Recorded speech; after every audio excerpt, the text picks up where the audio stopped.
WPL 2024 के सारे league matches खत्म हो चुके हैं और अब बचे हैं सिर्फ दो मुकाबले। एक मुकाबला है एलिमिनेटर और उसके बाद एक मुकाबला है फाइनल।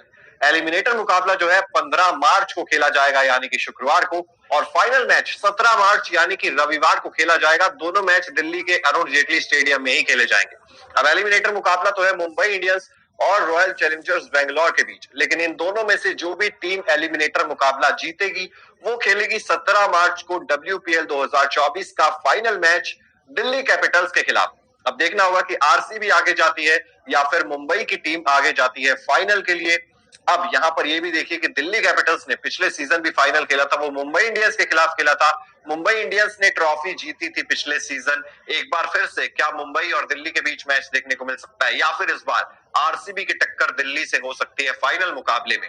इस वीडियो में बात करेंगे पिच रिपोर्ट की कि एलिमिनेटर मुकाबला जो 15 मार्च यानी कि शुक्रवार को खेला जाएगा शाम 7:30 बजे से दिल्ली में, तो दिल्ली की पिच का मिजाज कैसा रहने वाला है इस वीडियो में बात करेंगे। क्या बल्लेबाजों की मदद करेगी, गेंदबाजों में स्पिनर्स पेसर्स कब हावी हो सकते हैं, टॉस कैसा रह सकता है, कितना क्रूशियल है, जानेंगे पिच रिपोर्ट में। उसके बाद बात करेंगे दोनों टीमों के चेंजेस के बारे में। पिछला मैच यस्तिका भाटिया नहीं खेली थी, क्या इस मैच में खेलती हुई नजर आएंगी? संभावित प्लेइंग 11 दोनों टीमों की कैसी हो सकती है उस पर भी नजर डालेंगे। उसके बाद बात करेंगे मौसम की, कहीं बारिश मैच में खलल तो नहीं डाल देगी, बारिश की वजह से कुछ ओवर्स में कटौती तो नहीं करनी पड़ जाएगी, वो भी आपको बताएंगे वेदर रिपोर्ट में।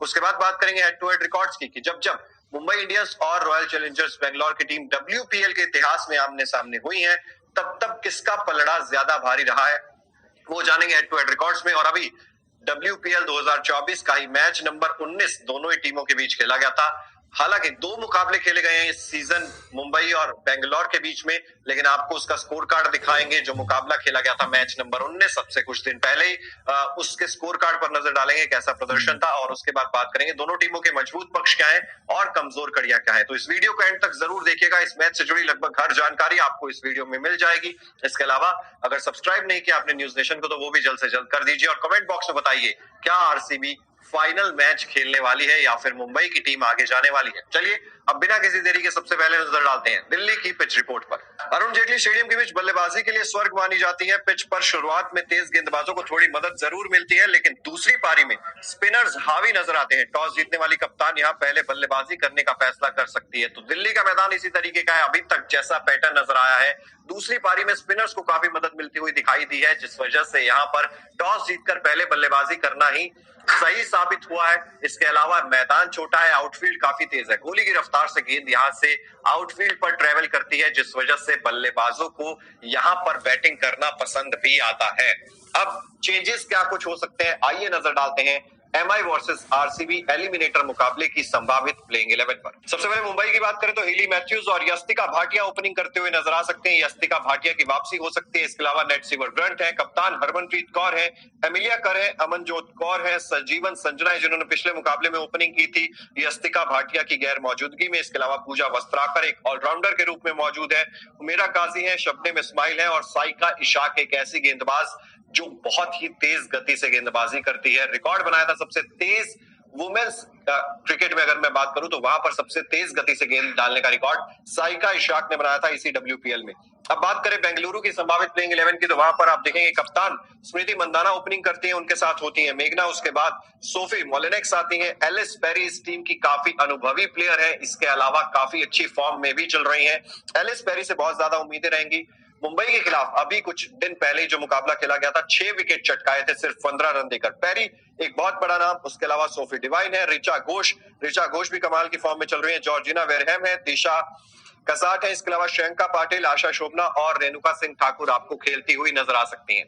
तो ये तो बात हो गई दोनों टीमों की संभावित प्लेइंग 11 के बारे में। अगर मौसम पर नजर डालें तो दिल्ली का मौसम साफ रहेगा, बारिश की ज्यादा आशंका है नहीं, सिर्फ 1% रेन चांसेस है, यानी कि बारिश मैच में खलल नहीं डालेगी और पूरे 40 ओवर्स का गेम हमें यहाँ पर देखने को मिल सकता है। अब जैसे जैसे WPL आगे बढ़ा है वो ड्यू का जो फैक्टर है वो भी कहीं ना कहीं कम होता हुआ नजर आया है। बहुत माइनर सी ड्यू देखने को मिलती है, वो भी लेटर इनिंग्स में जब हम देखते हैं और बहुत बाद में। इसी वजह से यहाँ पर स्पिनर्स को अच्छी खासी मदद मिल जाती है क्योंकि ड्यू उतनी ज्यादा यहाँ पर आती हुई नजर नहीं आई है। तो ये तो बात हो गई। अब वेदर रिपोर्ट की अब अगर बात करें हेड टू हेड रिकॉर्ड्स की, तो WPL के इतिहास में यानी कि 2 सीजन हुए, दोनों सीजन में अब तक कुल 4 मैचेस खेले गए हैं मुंबई और बेंगलोर के बीच। 4 में से 3 मुंबई ने जीते हैं, 1 आरसीबी ने जीता है। 2 मुकाबले हुए थे पिछले सीजन में, दोनों मुंबई ने जीते थे। इस सीजन जो पहला मुकाबला हुआ मुंबई आरसीबी का, वो मुंबई ने जीता, लेकिन अब मैच नंबर 19 जो था वो जीता रॉयल चैलेंजर्स बेंगलोर ने, और वो मुकाबला जीतकर ही एलिमिनेटर में जगह पाई है रॉयल चैलेंजर्स बेंगलोर ने। अब अगर उस मैच के स्कोर कार्ड पर भी अगर नजर डालेंगे तो रॉयल चैलेंजर्स बेंगलोर ने टॉस जीतकर पहले गेंदबाजी करने का फैसला किया था। इस मुकाबले में दिल्ली में ही ये मुकाबला खेला गया था। मुंबई इंडियंस पहले बल्लेबाजी करने आई, 19 ओवर में 113 रन बनाकर ऑल आउट हो गई। जी हाँ, ऑल आउट हो गई। एलिस पेरी का सबसे बड़ा योगदान, 15 रन देकर 6 विकेट चटकाए। श्रेयंका पाटिल, आशा शोभना और सोफी डिवाइन को एक विकेट मिला। इसके अलावा बल्लेबाजी बात करें तो संजना ने 30 रनों की पारी जरूर खेली, हिली मैथ्यूज ने 26 बनाए, प्रियंका बाला ने 19 रन बनाए। इसके अलावा नेट सीवर ब्रंट ने 10 रनों की पारी खेली 15 गेंदों में। जवाब में रॉयल चैलेंजर्स बेंगलोर की तरफ से एक बार फिर से एलिस पेरी ने 40 रन बनाए 38 गेंदों का सामना करते हुए। ऋचा घोष 36 बनाए।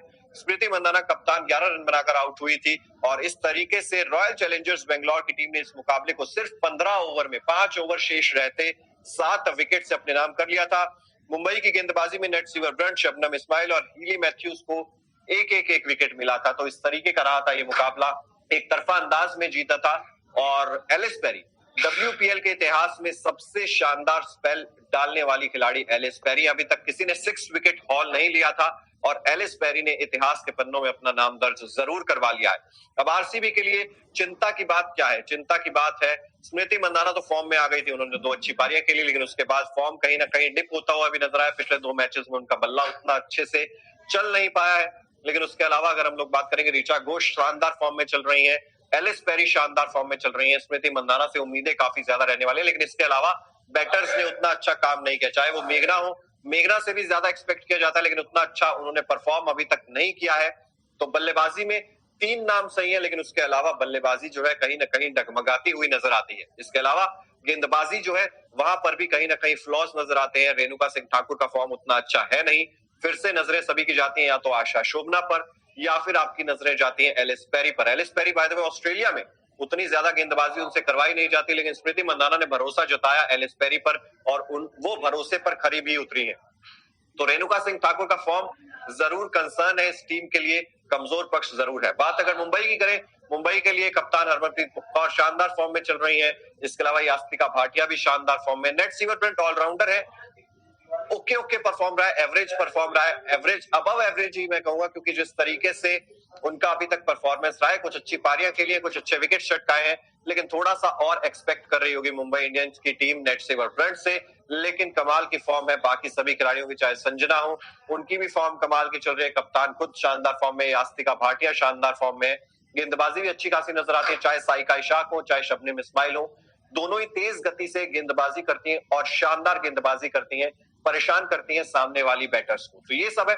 सबसे पहले हमने पिच रिपोर्ट की बात की है, आपको संभावित प्लेइंग 11 बताई है, बात की है हमने हेड टू हेड रिकॉर्ड्स की, वेदर रिपोर्ट पर बात की है, पिछले मुकाबले का स्कोर कार्ड भी आपको दिखाया, इसके अलावा क्या मजबूत पक्ष है और क्या कमजोर कड़ियां हैं। तो ये सब कुछ जानने के बाद आपको क्या लगता है, मुंबई या फिर आरसीबी, कौन दिल्ली कैपिटल्स के खिलाफ 17 मार्च को खेलेगी WPL 2024 का फाइनल मैच?